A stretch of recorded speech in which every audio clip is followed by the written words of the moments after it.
Okay, welcome dear students. Again on my Arvind Geography Verse YouTube channel. Today we are going to study a very important topic, that is agriculture. In that we'll cover up the cash crop. Okay. So most important thing I would like to tell you all that through this video I have covered only the important topics and that points only which are asked in the examination.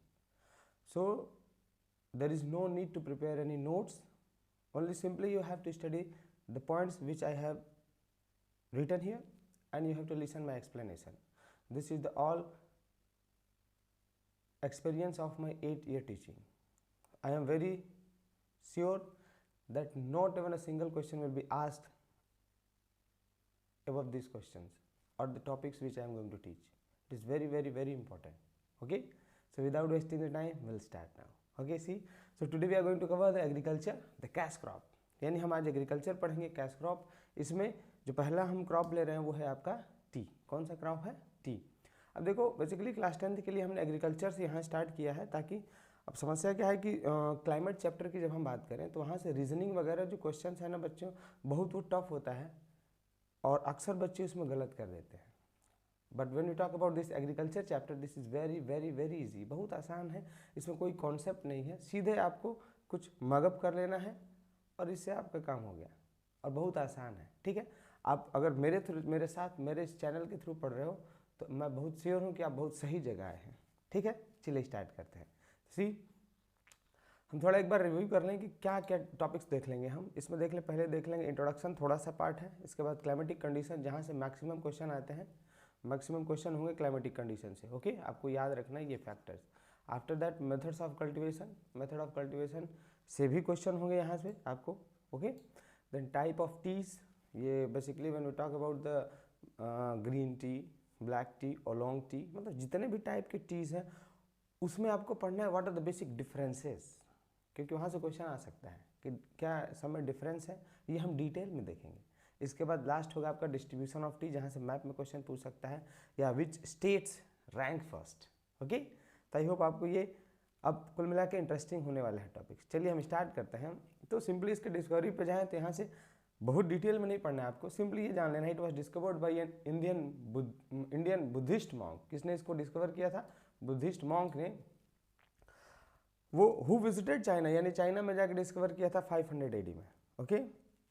Next important topic है, it is an important beverage crop. Beverage का मतलब कोई भी ऐसा drink, आप water को छोड़ के जब किसी भी चीज़ को आप ड्रिंक कर रहे हो तो आप उसको बीवरेज बोलते हो. नॉर्मली हमारे यहाँ इंडिया में सुबह दोपहर शाम हर समय लोग चाय लेते हैं, लेकिन इसका अगर हम बात करें तो एज ए स्टिमुलेंट के फॉर्म में भी लिया जाता है. मतलब पीपल स्टार्ट फीलिंग एनर्जेटिक, उनको अच्छा लगता है थोड़ा तरोताज़ा होने के लिए. अलग अलग वैरायटीज़ हैं, अलग अलग लेवल्स हैं चाय की, वो भी हम देखेंगे कि कैसे बनता है. वैरायटी कैसे, एक ही चाय पत्ती से अलग अलग टेस्ट कैसे आ जाता है. ठीक है. अगला important point, it is a cash crop. Cash crop क्यों बोलते हो आप? The crops which are basically grown for sale not for local consumption are called cash crop. यानी वो क्रॉप्स जिनको आप ज़्यादातर बेचने के लिए बोते हो, न कि यूज़ करने के लिए. ठीक है. आप मान लीजिए आपने कैश क्रॉप को अगर कोई बेचा तो basic aim of the farmer behind the growing cash crop is to earn money. ठीक है, इसलिए इसका नाम भी कैश है. ओके. खास बात करें, सबसे ज़्यादा ग्रो किया जाता है आसाम में, फिर west Bengal and then Tamil Nadu. Okay.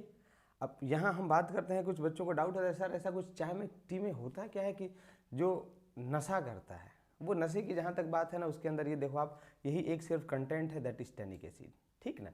अब इस टैनिक एसिड की वजह से ही आप जो भी सोचो, या तो स्टिमुलेंट फील करे आदमी, या इसकी वजह से नशा फील करे. नशा का मतलब होता है कि जैसे सपोज करो, if you are taking tea regularly at a fix time, for example suppose 7 AM 6 AM, तो अगले दिन भी आपको उसी टाइम पे वो चाहिए. This is simple what we call the effect of tannic acid. Okay. लेकिन हाँ, टैनिक एसिड नुकसानदायक है, ये तो कन्फर्म है. ठीक है. ये हमारे बेसिकली बात करें हमारे जो भूख है ना उसको कम कर देता है. तो नॉर्मली चाय जितना हो सके कम पीना चाहिए, और ये सारा हम देख लेंगे अभी आगे. ठीक है ना. अब आगे देखो, हम सीधे आते हैं, हम अपने बोर्ड के पॉइंट ऑफ व्यू से पढ़ेंगे. क्वेश्चन क्या पूछता है बच्चों, देख लो कंफर्म.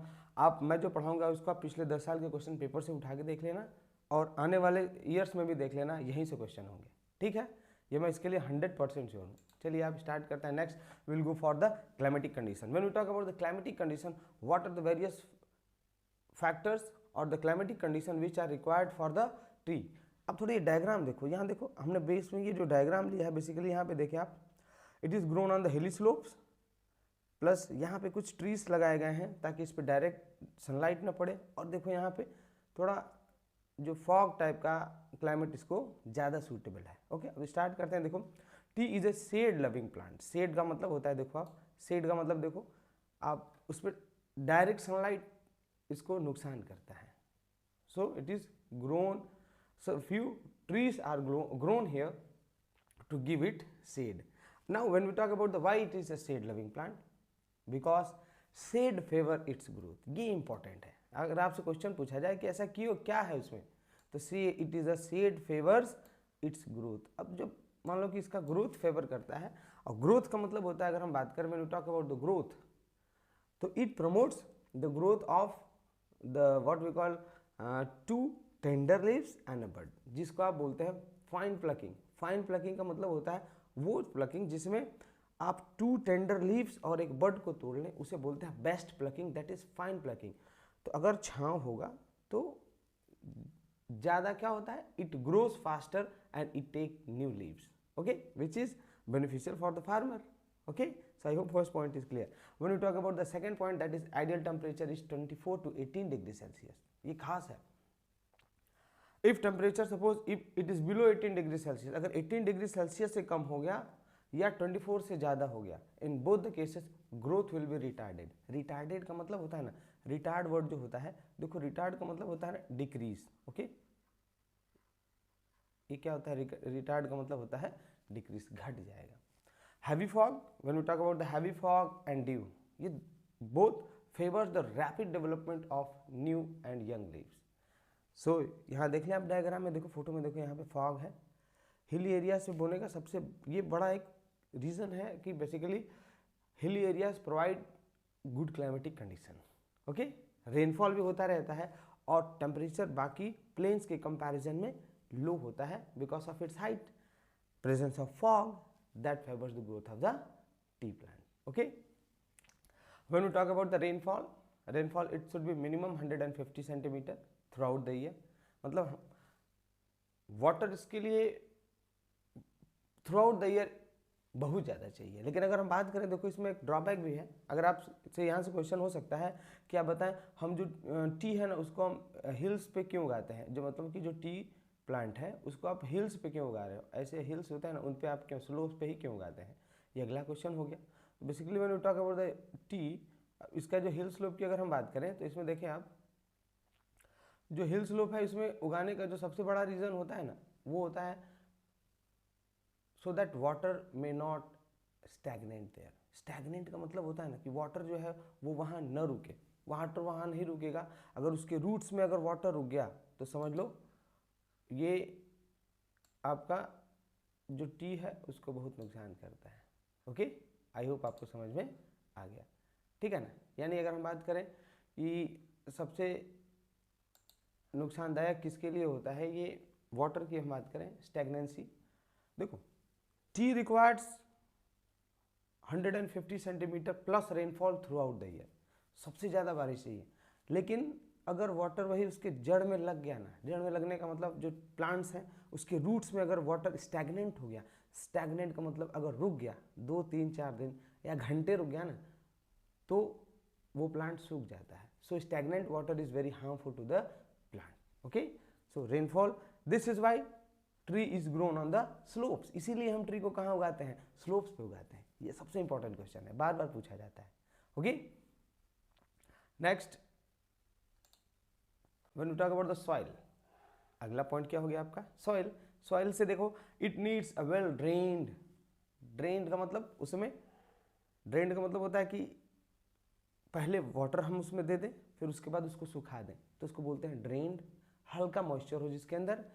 डीप फ्राइबल, फ्राइबल शब्द का मतलब देखो हमने हिंदी वर्ड यहाँ, मतलब हिंदी वर्ड है लेकिन हमने उसको इंग्लिश में लिख दिया है, पाउडरी और भुरभुरा। मतलब जो टाटा नमक देखोगे यहाँ पर चार आता है तो उसमें गिराते हैं, झुर्र से गिरा जा रहा है, मतलब उस टाइप का सॉइल होना चाहिए पाउडरी होना चाहिए, that should be very much rich in organic matter. उसके अंदर ऑर्गेनिक मैटर जितना ज़्यादा होगा उतना आपका जो ट्री का प्लांट है उसका ग्रोथ ज़्यादा होगा and the farmer will be more benefited. Next, soil should be well rolled. यहाँ देखो आप एक वर्ड यूज़ कर रहे हैं रोल्ड, देख रहे हैं आप, रोल्ड वर्ड यूज़ कर रहे हैं। रोल्ड वर्ड का मतलब होता है, जब हम बात करें रोल्ड वर्ड का मतलब क्या हो गया, रोल वर्ड का मतलब हो गया उस पर जैसे पिच रोल करते हैं, जैसे जहाँ क्रिकेट होता है ना, आप देखे होंगे क्रिकेट, तो वहाँ पे पिच को भी रोल किया जाता है। ओके, तो अगर हम बात करें पिच को अगर हम रोल कर देते हैं तो इसका रोलिंग का मतलब होता है कि ये हो गया ना, ऐसा हो गया। तो अगर यहाँ पे जैसे ये अगर रोल्ड नहीं है, ऊबड़ खाबड़ जगह है, ठीक है, तो यहाँ पे वाटर रुकने लगेगा वाटर, तो वाटर अगर रुका तो ये प्लांट सूख जाएगा। इसलिए अगर रोल्ड होगा, रोल्ड का मतलब अगर जो ज़मीन है यानी जो स्लोप है बिल्कुल प्लेन होगा, फ्लैट होगा, तो वाटर इजीली नीचे की तरफ ड्रेन हो जाएगा। ठीक है, तो आई होप रोल्ड क्यों जरूरत है आपको समझ में आ गया, ताकि वाटर वहाँ ना रुके, सो दैट वाटर में नॉट स्टैग्नेट देयर, वाटर में drain toward the lower surface of that particular hill, or it may roll down so that water may not harm to the plant. Okay, अब देखें, water logging is harmful for the growth of the tree plant. Why it should be rolled? Because water logging नहीं होना चाहिए, water उसके जड़ में रुकना ही नहीं चाहिए, otherwise plant will be, वो सूख जाएगा, प्लांट खराब हो जाएगा। This is the main reason why tree plants is grown in the hill slope. I hope आपको इतना समझ में आ गया, ये इंपॉर्टेंट पॉइंट था। Next, virgin soils. Virgin soil का मतलब, वर्जिन शब्द का मतलब होता है अनयूज्ड, जैसे पहली बार यूज कर रहे हो। एग्जांपल ले ले आप, जैसे मान लो अगर कोई फॉरेस्ट है, जंगल है, अभी उसके ऊपर पूरा ट्रीज लगे हुए हैं, लेकिन अगर फॉरेस्ट है, अगर अभी ट्री है उसके ऊपर, और मान लो अभी आपने ट्रीज को कट करके उस पर एग्रीकल्चर अभी स्टार्ट किया, तो लीव्स गिरे होंगे, ऑब्वियस है, वो जो सॉइल होगा ना, that will be much fertile, वो बहुत ज़्यादा फर्टाइल होगा। हम पहली बार उसको यूज़ कर रहे हैं, इसलिए हम उसको क्या बोलेंगे, virgin soil. Okay, that is rich in iron and humus, so is best for the growth of the tea plant. Virgin soils के अंदर ऑर्गेनिक मैटर ज़्यादा होते हैं, आयरन ज़्यादा होता है। ऑर्गेनिक मैटर का मतलब सिंपल है, ह्यूमस हो गया, dead remain of plants and animals को ही बोलते हैं ना अपन ह्यूमस, तो इसलिए क्या हो गया, that is growth, that support the growth of the tea. Next, nitrogen fertiliser. अगर हम खाद की बात करें, जैसे फर्टिलाइजर्स की बात करें, तो उसमें अमोनियम सल्फेट वगैरह होते हैं ना, this are basically good for the growth of a tree. I hope आपको सॉइल समझ में आया होगा। यहाँ से question basically second point important है, this second point is very important, it is often asked in the exam. Okay, आप इसको याद रखेंगे। नेक्स्ट, जो अगला इंपॉर्टेंट फैक्टर है, दैट इज, सपोज करो आपने उसको ग्रो कर दिया और वो प्लांट उग गया। Okay, basically that tree is grown at certain distance पे उसको हम ग्रो करते हैं, और उसमें जो खास बात होती है ना, हम उसको प्लांट करते हैं बाय क्लोनल प्लांटेशन। किस प्लांटेशन के थ्रू, क्लोनल प्लांटेशन के थ्रू प्लांट करते हो आप। अब वो क्लोनल प्लांटेशन क्या है, जैसे ट्री हो गया, ट्री का आपने एक पर्टिकुलर जो ब्रांच है उसको कट करके आपने किसी मिट्टी में, अच्छी मिट्टी में उसको प्लांट कर दिया, जब उसमें से रूट्स निकल के आ गए बाहर, तब आप उसको फिर दोबारा किसी जगह पे प्लांट कर देते हो, उसको बोलते हैं हम क्लोनल प्लांटेशन। ओके, और जिसमें बेस्ट वैरायटी की टी होता है ना, उससे हम क्लोनल प्लांटेशन करते हैं। Okay, sometimes it is grown with the seeds also. Seeds में कैसे ग्रो करेंगे आप, सीड्स का मतलब उसको पहले हम ले जाएंगे कहाँ, नर्सरीज में ले जाते हैं। कहाँ लेके जाएंगे, नर्सरीज में उसको ग्रो करेंगे। नर्सरीज का मतलब सपोज करो ये पूरा प्लॉट हो गया आपका, ठीक, तो आप अगर दूर दूर सीड उगाओगे ना ऐसे, तो कोई ये ज़रूरी नहीं है कि सारे सीड्स हो जाएं, उसमें से बहुत सारे सीड्स नहीं भी उग सकते हैं, because of lack of the conditions required for the germination. तो आप क्या करोगे, आप देखो, आप एक छोटे से जो पीस ऑफ लैंड है ना, उसमें उसको आप इसी जगह पे सारे सीड्स को बो दोगे। ठीक, जब ये सीड मान लो 15 to 20 सेंटीमीटर के हो जाएंगे, अब आप उन सैपलिंग्स को निकाल के दूर बो देते हो। यही होता है कौन सा, ट्रांसप्लांटेशन मेथड, जो सीड्स का हम इस्तेमाल करके ऐसा कर सकते हैं। ओके, समझ में आया सबको। अब चलिए, मान लो आपने ग्रो कर दिया है, उसके बाद टी जो है वो कुछ बड़ा हो गया, काफ़ी बड़ा हो गया, ठीक, तो अब उसका हम हार्वेस्टिंग कैसे करेंगे, मतलब काफ़ी बड़ा हो गया जब, तो उसकी जो पत्तियां हैं वो तोड़ने लायक हो जाती हैं। ठीक है, तो उसमें देखा आप लीफ प्लकिंग का मतलब आप जो पत्तियों को तोड़ते हो ना, यहाँ देखो डायग्राम में देखो आप, ये पत्तियों को तोड़ा जा रहा है, तो यहाँ जो ऊपर पकड़े हो ना, वन बर्ड, ये बीच में बर्ड हो गया, ये लीफ हो गया, ये लीफ हो गया, ये दूसरा लीफ हो गया, इसी को आप बोलते हो फाइन प्लकिंग। अब प्रूनिंग क्या है, यहाँ एक इंपॉर्टेंट वर्ड है प्रूनिंग। प्रूनिंग का मतलब होता है, जैसे आप गार्डन्स में देखे होंगे तो जो गार्डनर होता है बेसिकली वो क्या करता है, वो जो प्लांट्स लगे हैं उनको बड़े सा सीजर लेके वो उसको काट के उसको एक शेप दे देते हैं। गार्डन में जो प्लांट्स होते हैं उनको काट के हम एक शेप देते हैं ना, उसको हिंदी में छांटना शब्द बोलते हैं, that is called pruning. Pruning starts after 2 years। अब आप प्रूनिंग क्यों करते हो, देखो यहाँ पे इंपॉर्टेंट पार्ट लिखा हुआ है, why you start pruning, to maintain height and diameter of the plant. यानी आप जो प्लांट है ना उसका डायमीटर और हाइट को आप, ये देखो डायमीटर एंड हाइट, इसको दोनों को मेंटेन करने के लिए हम क्या करते हैं, इसमें प्रूनिंग करते हैं। देखो maintain the height and diameter, यहाँ देख लिया आपने इसको। सो आई होप आपको ये समझ में आ गया। Next, frequent pruning. Frequent pruning का मतलब क्या है, देखो आप बार बार जो प्रूनिंग होता है ना, इससे जितनी बार आप उसको फ्रीक्वेंटली प्रून करोगे तो रैपिड प्रोडक्शन ऑफ लीव्स होगा। क्यों? क्योंकि जिस पार्ट से स्टेम से, जहाँ से स्टेम कट गया वहाँ से नए निकलेंगे क्या, branches. So that promotes more developments और growth of the leaves in the shoots. तो प्रूनिंग जरूरी है। दो फायदा हो गया, ताकि ज़्यादा आपको लीव्स भी मिले। दूसरा फायदा क्या हो गया आपको, it maintains the diameter and heights of the plant. Diameter का मतलब सपोज करो कोई एक पर्टिकुलर ब्रांच है, वो एक ही साइड में बहुत तेज़ी से बढ़ रही है, तो प्लांट का शेप और डायमीटर बिगड़ जाएगा। तो आप उसको कट करें ताकि एक पर्टिकुलर हम उसको क्या दे सके, शेप दे सके। ओके, आई होप ये आपको वर्ड समझ में आया। ओके, नेक्स्ट पिकिंग, अगला वर्ड है पिकिंग। प्रूनिंग का मतलब आई होप समझ में आ गया होगा, छांटना बोलते हैं इसको हिंदी में। पिकिंग का मतलब होता है पत्तियों को तोड़ना, उसे क्या बोलते हो आप, picking. It is first step, ये पहला स्टेप होता है। Okay, picking the leaves also it is called plucking. यानी पत्तियों को जो तोड़ के हम कलेक्ट करते हैं ताकि उससे हम टी बनाएं, चाय बनाएं, इसे हम क्या बोलते हो, आप पिकिंग बोलोगे।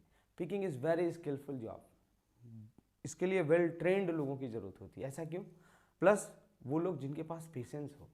मान लो अगर अनट्रेंड कोई अगर आदमी या कोई वुमेन चले गया वहाँ तोड़ने के लिए, तो वो क्या करेंगे ना, देखो नॉर्मली यहाँ ये सिर्फ 2 लीव्स और एक बर्ड को तोड़ना होता है। अगर नॉर्मल कोई चला गया तो वो नीचे से तोड़ देगा, काफ़ी पत्तियों को तोड़ देगा। तो ये basically that will affect the quality of the T. जो चाय का क्वालिटी है वो बहुत बुरी तरह से प्रभावित हो जाता है, उसका स्वाद बिगड़ जाता है। इसलिए picking is a very skilful job. It is done frequently in the lower elevation than higher elevation. बोला है कि जो नीचे वाला हाइट है ना, सपोज करो माउंटेन हो गया ये, अगर हम बात करें माउंटेन हो गया, ठीक, तो इसका जो लोअर एलिवेशन है यहाँ पर जल्दी जल्दी पिकिंग होती है। यहाँ पे जो पत्तियाँ हैं उनको जल्दी जल्दी तोड़ा जाता है, यहाँ जो पत्तियाँ हैं इनको इनके कंपैरिजन में। रीज़न क्या है, देखो जब रेनफॉल ज़्यादा हो रहा है तो ऊपर से जो जितने न्यूट्रिएंट्स हैं ना वो बह के नीचे आ जाएंगे या नहीं आ जाएंगे, आ जाएंगे। तो इनको यानी ज़्यादा न्यूट्रिएंट मिल रहा है, तो यहाँ लीव्स ज़्यादा अच्छे से ग्रो करते हैं। प्लस थोड़ा सा नीचे गर्मी ज़्यादा है, टेम्परेचर ज़्यादा होगा, तो जो गर्मी है that also promotes growth. Okay, I hope आपको समझ में आ गया। Next, what is the fine plucking, very important. देखिए, better pickers pick up 2 tender leaves, this is important, 2 tender leave and a bud, और एक बड तोड़ते हैं। आप डायग्राम में देख लो, यहाँ पे 2 टेंडर लीफ हो गया और एक बड हो गया, आप इसी को बोलते हो fine plucking. Okay, this is called fine plucking. It goes on all the time during the south west April to mid November. यानी जब रेनफॉल हो रहा होता ना तब ये प्लकिंग काफ़ी बार होती है। तो ये आप वर्ड्स हैं जो पूछे जाते हैं एग्जाम्स में, आप इसको जरूर याद रखेंगे। ठीक है, अब आगे देख लेते हैं। Now will talk about the types of T and it's processing. थोड़ा आप टाइप ऑफ टी के जब हम बात करें तो देखें, basically there are 4 types of teas. आप उनको देख लो डायग्राम में, देखो दिस इज ब्लैक टी, ये टी है जो हमको नॉर्मली हमारे घरों में मिलती है। ठीक, ये नॉर्मली जो पैक करके मिलती है T, that is black T. Green tea, आप यहाँ देखिए ग्रीन टी है। ग्रीन टी आप जो वेट लूज करने के लिए भी लोग लेते हैं, that is green tea. Okay, वो बिल्कुल ग्रीन कलर का लीफ ही होता है, वेल ड्राइड, मतलब ब्राउनिश ग्रीन कलर होगा। Okay, this is oolong tea. Oolong tea, ये क्वालिटी उतना अच्छा नहीं है। And you last you see brick tea. आप देखें ब्रिक टी का मतलब क्या होता है ना, देखो यहाँ इसको पैक कर दिया गया है ब्रिक के फॉर्म में, ठीक। और ये ब्रिक के फॉर्म में अब यहाँ से किनारे से तोड़ तोड़ के आप इसको चाय बनाते रहते हो, ठीक है। इसको तिब्बत और रसिया में पैक करके सबसे इन्फीरियर क्वालिटी का टी होता है, इसको भेज देते हैं और वहाँ के लोग इसको पीते रहते हैं। So when you talk about the T, it is on the basis of processing, it is of 4 type. First is black T, green tea, oolong T and brick T. Processing का मतलब क्या है, हम सारे टी को आप देखेंगे, अभी हम प्रोसेसिंग पढ़ाएंगे, सबको अलग अलग उसी लीफ, टी के लीफ से हम ये चारों प्रकार के जो टी है ना उनको बना लेते हैं, सिर्फ हमारा प्रोसेसिंग का तरीका अलग होता है, ओके।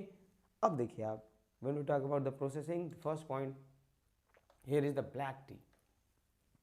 सबसे पहला कौन सा हो गया, ब्लैक टी, जो हमारे घरों में मिलता है, सबके यहाँ मिलता है, ओके। देखिए लीव्स, सपोज करो यहाँ भी फाइन प्लकिंग हुआ, मतलब कि प्लांट से तोड़ के जो टी लीफ है उसको लाया गया, that leaf is dried in the sun, फिर उसको ना धूप में सुखाते हैं। जैसे आपके घर में मम्मी जब गेहूं धो लेती है तो छत पे सुखाते हैं ना, ऑन द रूफ, ऐसे ही इसको it is also dried in the sun, any doubt. अब जब ये सूख गया, ठीक है, पूरा नहीं सुखा देते हैं, मतलब एक दिन सुखा देते हैं ताकि इसके अंदर का काफ़ी मॉइस्चर कम हो जाए, ठीक है। अब जब मॉइस्चर इसके अंदर का कम हो जाता है तो आप देखो ये जो लीव्स है ना वो थोड़ा ऐसे बेंड हो जाएंगे ना, because of the loss of the leaf, ये टेढ़ी टेढ़ी हो जाएगी, इनके अंदर होते हैं ये वेन्स, ठीक। वेन्स की वजह से लीव्स कर्ली हो जाएंगे। Now that leaf is crossed. अब ये देखो क्रशिंग क्यों किया जाता है, ये इंपॉर्टेंट है। ये क्रशिंग जब हम कर रहे होते हैं, क्रशिंग किया जाता है, अब 2 रोलर होते हैं लोहे के, एक ऊपर हो गया और एक नीचे। अब इसके बीच में ना लीव्स को पास किया जाता है ताकि जो ये वेन्स है ना, वेन्स ये टूट जाए, इन्हीं लाइन को इसमें पास कर देते हैं। अब ये लीफ टूट, ये वेन्स टूट गए, इसी को तोड़ने के लिए क्रशिंग कर दिया, and then it is fermented. इसके बाद देखो ब्लैक टी का प्रोसेसिंग इंपॉर्टेंट है। पहले इसको हम सन में सुखा, it is dried in the sun, then it is crushed and then it is fermented. Fermentation इसका किया जाता है, मतलब anyhow heating in the absence of air. जैसे हवा के एब्सेंस में इसको अगर आप ढक दो तो भी इसके अंदर जो हीट प्रोड्यूस होता है उससे ये फर्मेंट हो जाएगा। अलग अलग, जैसे कॉफ़ी हो गया, उसको हम पानी के अंदर भी फर्मेंट कर सकते हैं, ठीक है। तो इन द एब्सेंस ऑफ एयर जब आप इसको डिकम्पोज कर देते हैं, थोड़ा सा सड़ा देते हैं, उसी को आप फर्मेंटेशन बोलते हो। And it is taken with milk and sugar. ये खास है, इसको आप मिल्क और शुगर के साथ लेते हो, यानी हमारे घरों में जो नॉर्मली चाय है basically that is black tea, okay. When we talk about the processing, very important. आपको सिर्फ देखो जो मैंने वर्ड लिखा है आपको उसको याद कर लेना है, क्वेश्चन यहीं से होगा। और जो मैं समझा रहा हूँ अगर वो आप समझ गए तो 100% आप पूरा करके जाएंगे। First you see withering. Withering क्या है, plucked leaves are dried in the sun, यानी जो लीव्स है ना उनको हम जो सन में सुखा देते हैं 1 या 2 दिन के लिए, वो डिपेंड करता है उनके अंदर मॉइस्चर और धूप कितना है उस पर। आप इसे क्या बोलते हो, to remove moisture, it is called withering. तो आई होप ये वेदरिंग वर्ड आपको क्लियर हो गया। वेदरिंग में क्या होता है, leaves are dried in the sun, बस आपको इतना याद रखना है। टू रिमूव मॉइस्चर, आप धूप में सुखाएंगे तो मॉइस्चर रिमूव करने के लिए। अगला पॉइंट देखें आप, नेक्स्ट इज रोलिंग। रोलिंग क्या हमने बताया था आपको, dried leaves are there rolled between the steel rods to break up fibre. ये इंपॉर्टेंट वर्ड है, बस इतना पूछेगा रोलिंग क्या है और क्यों इंपॉर्टेंट है। तो leaves are rolled between the steel rods to break the fibre. Fibre कौन से हो गए, मैंने आपको यहाँ बताया था, यहाँ जो वेन्स है उन्हीं को फाइबर बोल रहे हैं। Again it is dried till it gets become reddish brown in colour, यानी जब तक ये फिर रेडिश ब्राउन कलर का नहीं हो जा रहा है तब तक एक बार इसको फिर सुखाते हैं। प्रोसेसिंग इंपॉर्टेंट है, प्रोसेसिंग में आपको समझ लेना है, बहुत ही ईजी है। पहले हमने इसको धूप में सुखाया, फिर हमने इसको क्रश किया, फिर थोड़ा सा धूप में सुखाया, okay. Next and more important thing comes here is fermentation. Fermentation क्या है, देखो it is done by fermentation which reduces the amount of tannic acid. अब देखो खास बात है, फर्मेंटेशन का मतलब उसको एब्सेंस ऑफ एयर में ही इसको, जैसे मान लो देखो फर्मेंटेशन टी का कैसे करते हैं मैं समझा रहा हूँ। जैसे मम्मी जब छत पे जब गेहूँ सुखाती है तो वो एक जगह फिर शाम को इकट्ठा कर लेती है ना, जब उसको कलेक्ट करना होता है तो एक जगह ऐसे ही टी के पत्ती को कलेक्ट कर लिया जाता है, फिर उसको ऊपर से ढक देते हैं, ठीक है। थोड़ा 2-3 लेयर, मतलब मोटे कपड़े से ढकेंगे ताकि उसका हीट बाहर नहीं निकल जाए, और ऐसे उसको छोड़ देते हैं तो वो फर्मेंट होने लगता है अंदर अंदर। अंदर से भाप निकलेगा, मॉइस्चर निकलेगा, and there it starts fermenting. Now see the most important thing, हमारे एग्जाम के पॉइंट ऑफ व्यू से क्या इंपॉर्टेंट है, why is fermentation done. Fermentation is done to reduce the amount of tannic acid. ये खास है, यानी अगर टैनिक एसिड, जिस टी को हमने फर्मेंट किया, amount of tannic acid in that particular T is very much less. हम आगे देखेंगे, जैसे ग्रीन टी है उसमें हम फर्मेंटेशन नहीं करते हैं, यानी उसके अंदर अमाउंट ऑफ टैनिक एसिड ज़्यादा होगा. ठीक है, आई होप ये समझ में आ गया. टू इट्स हाफ, यानी यहाँ पे हम फर्मेंटेशन करते हैं इसको ताकि टैनिक एसिड हाफ रिड्यूस हो जाए. फर्मेंटेशन का स्वाद से कोई मतलब नहीं है. Okay, drying. Now fermented leaves are then dried in the oven. अब ये देखो, ड्राइड इन द ओवन और less fire till it becomes black in colour. यानी अब हम बात करें तो जो लीव्स हैं, लीव्स को फिर सुखाया जाता है ओवन में. उसको ये ओवन हो गया, नीचे से आग लग रही है इसमें, ठीक, नीचे से टेम्परेचर है, और इसी में सीधे हम लीव्स को ऐसे यहाँ पे रख देते हैं, और फिर इसको हम धीरे धीरे धीरे धीरे इसको टिल्ट करते रहते हैं, हिलाते रहते हैं ताकि वो जले नहीं. ठीक है, ठीक ना. आप इसी को क्या बोलोगे, इसी को बोलते हो ड्राइंग.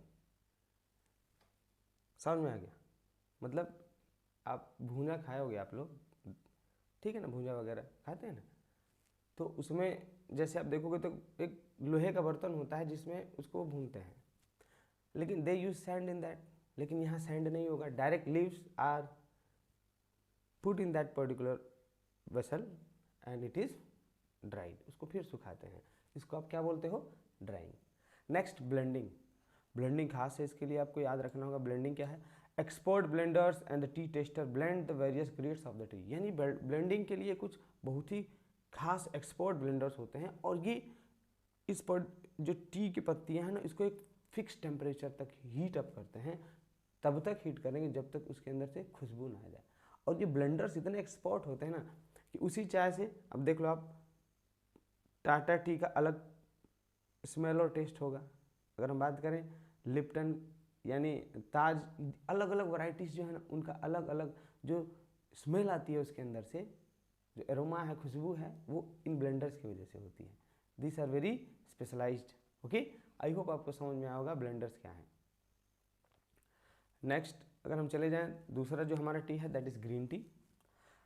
अब देखो, ग्रीन टी बेसिकली हमने जब देखा था ब्लैक टी में, तो पहले हम उसको ले आके सुखाए थे धूप में, लेकिन यहाँ ऐसा कुछ नहीं होता. It is not dried in the sun. सुखाते नहीं है, ठीक है, first. Second, it is dried in oven. सीधे ले आके इसको ओवन में हम क्या करते हैं, हीट कर देते हैं. ओवन हमने बताया था लोहे का बर्तन, इतना बड़ा हो गया, सपोज करो बर्तन हो गया ये, ठीक. अब नीचे से हम यहाँ से उसमें आग लगा दें, ठीक है, यहाँ से आग लगा देते हैं, और इसी बर्तन के अंदर यहाँ पे हम क्या रख देते हैं, सीधे टी लीव्स को रख देते हैं, और ये इसको हम चलाते रहते हैं ताकि ये जले नहीं, और फिर इसको निकाल लेते हैं. So it is directly dried in the oven and steamed in watts. और फिर उसको थोड़ा थोड़ा स्टीम उस पर लगता रहता है. जब वो भून रहा है तो ऑटोमेटिकली उस पर स्टीम भी लगता रहता है. It is then crushed in machines, rollers में हमने पहले ही देखा था. It is not fermented. This is very important. यानी ये जो ग्रीन टी है ना, इसका फर्मेंटेशन नहीं होता है. अब फर्मेंटेशन नहीं करेंगे आप, तो फर्मेंटेशन हम करते ही हैं टैनिक एसिड को कम करने के लिए. यानी ये फर्मेंट नहीं करेंगे तो आप सोचो इसके अंदर टैनिक एसिड ज़्यादा है, यानी ये इसके अंदर जो स्टिमुलेंट की प्रॉपर्टी है वो और तगड़ा, यानी ये तगड़ा स्टिमुलेंट बनेगा. ठीक है ना. This leaves remain green. अब जब आप इसको धूप में नहीं सुखा रहे हो, when it is not dried in the sunlight, so automatically leaves will remain green. Okay, when they are dried, graded and packed, they are not dried in the sun, so they remain green, and after that they are dried directly in the oven, and from there they are packed and sold. Okay, green teas are highly favored. यानी इसके अंदर स्वाद तगड़ा होता है क्योंकि इसके अंदर टैनिक एसिड की मात्रा ज़्यादा है, एंड स्ट्रॉन्ग स्टिमुलेंट, ये भी हमने बता दिया, रीज़न हमने बताया, as they have high tannic acid content. Okay, next, they are taken without milk. खास बात, आप ग्रीन टी को मिल्क के साथ नहीं लेते हो, ब्लैक टी को लेते हो. इसको आप वाटर में लेते हैं. किसमें आप इसका इस्तेमाल करते हैं, पानी में मिला बनाया जाता है इसको. ठीक है. विदाउट मिल्क एंड शुगर भी ऐड नहीं करते हैं आप इसको, इसीलिए इसको वेट लॉस में कंपनियां बेच रही हैं, अब इसका बहुत ज़्यादा डिमांड भी हो गया अभी, ठीक है ना। It is taken with water, it is consumed in China and Tibet and far east, यानी ज़्यादातर ये चाइना और तिब्बत में ग्रीन टी का इस्तेमाल होता है, ठीक है। तो ये हमने देखा यहाँ पे there is it is not dried, पहली बात, इसमें फर्मेंटेशन भी नहीं हो रहा है, इसलिए इसके अंदर टैनिक एसिड ज़्यादा है, डिफरेंस आपको याद रख लेना है सब में, okay. Next will go for oolong tea. अब देखें ऊपर वाला जो डायग्राम है, this is oolong tea. Oolong tea it is greenish brownish. अब बेसिकली ये इसको थोड़ी देर के लिए ही it is dried in the sun for shorter period of time, थोड़ी देर के लिए इसको धूप में डालते हैं, फिर ले आके इसको ओवन में डाल देते हैं, और इसको फर्मेंट भी बहुत ज़्यादा नहीं करते हैं, जैसे कि हमने ब्लैक टी को किया था, ग्रीन टी को नहीं किया था। अब देखो जो प्रोसेस ब्लैक टी और ग्रीन टी के का है, उन दोनों के बीच का ही प्रोसेस है, मतलब ना इसको बहुत ज़्यादा धूप में सुखाते हैं, ले आके तुरंत हम इसको क्या करेंगे, इसको बहुत ज़्यादा फर्मेंटेशन भी नहीं करते हैं, समझ में आ गया क्या। It is partially dried and partially fermented, ठीक है। तो इसमें जो टैनिक एसिड की मात्रा है वो ब्लैक टी से क्या होगी बताया, ग्रीन टी से तो बहुत कम होगी, लेकिन ब्लैक टी से थोड़ा सा ज़्यादा होगी, ठीक। Much of its exported to United State, ज़्यादातर इसको हम यूनाइटेड स्टेट्स में एक्सपोर्ट कर देते हैं। When you talk about the brick T last, this is a variety of course leaves, यानी जो पतली पतली जो पत्तियाँ वहाँ नीचे बच जाते हैं ना, उसको बोलते हो आप कोर्स ट्रीज। स्टेम्स, टीडस, जो पैकिंग वैकिंग कर रहे हो आप, तो जो नीचे का एक तरफ से आप बोल सकते हो इन्फीरियर क्वालिटी जो होता है, that is compressed in a rectangular box, उसको उठा के एक रेक्टेंगुलर बॉक्स में उसको कंप्रेस करके और एक रेक्टेंगुलर शेप भी ये पकड़ लेता है, इसीलिए इसको नाम दे देते हैं ब्रिक टी। आप देखो यहाँ देखो डायग्राम में देखो, ये देखो ब्रिक टी है ना, ये पूरा फॉर्म इसका देख लो आप, ये पूरी तरह किसकी तरह है, ये ब्रिक की तरह है, इसलिए इसका इस्तेमाल हम किस लिए करते हैं, शेप ब्रिक है, इसलिए इसका नाम दे दिया गया है brick tea. It is mostly consume in Russia and Tibet, इसका कहाँ ज़्यादातर इस्तेमाल होता है, रसिया और तिब्बत में होता है, ठीक है। हम पैक करके वहाँ पे सेल अप कर देते हैं इसको, ठीक है। This is a good source of income for India. Next when you talk about next topic that is distribution, आप यहाँ देख ले थोड़ा, डिस्ट्रीब्यूशन से क्वेश्चन होता है कि इंडिया में अगर हम बात करें, इंडिया हमारे सिलेबस में है, तो क्वेश्चन होगा कि सबसे ज़्यादा टी का प्रोडक्शन कहाँ से होता है, so that is Assam. Assam is the largest producer of T, it contribute nearly 51%, सबसे ज़्यादा प्रोडक्शन करता है कौन, आसाम। उसमें वैलीज के बारे में देख लें, Surma valley and all. West Bengal second largest producer है, Tamil Nadu third, and Kerala it is the fourth largest producer, okay. Next map में भी इससे क्वेश्चन पूछा जाता है, तो आप यहाँ देख लें, लार्जेस्ट प्रोड्यूसर ही पूछा जाएगा यहाँ पे बेसिकली, तो आप इस क्षेत्र को अंडरलाइन कर देंगे और मैप में इजीली शो कर देंगे। तो प्लीज़ एक रिक्वेस्ट है आपसे, अगर आपको लगा कि हमने वीडियो मेहनत से और अच्छे से बनाया और आपको ऐसी और वीडियोस एग्रीकल्चर पे चाहिए, तो आप प्लीज़ मेरे चैनल को सब्सक्राइब करें और अपने फ्रेंड्स को ज़रूर शेयर करें ताकि उनको भी बेनिफिट हो, ओके। और एक बात और मैं स्टार्टिंग से बोल रहा हूँ, एक क्वेश्चन इससे बाहर नहीं होगा, सिर्फ मैंने जो इंपॉर्टेंट क्वेश्चन है ना जिस टॉपिक का, मैं वही यहाँ लिख के दे रहा हूँ ताकि आपको नोट्स बनाने की भी जरूरत ना हो। आप इसको एक बार देखो, इन्हीं पॉइंट्स को आप रिवाइज करो, इन्हीं से क्वेश्चन होगा, कोई फालतू एक्सप्लेनेशन नहीं, okay. I hope you enjoyed, thank you, have a great day, जय हिंद।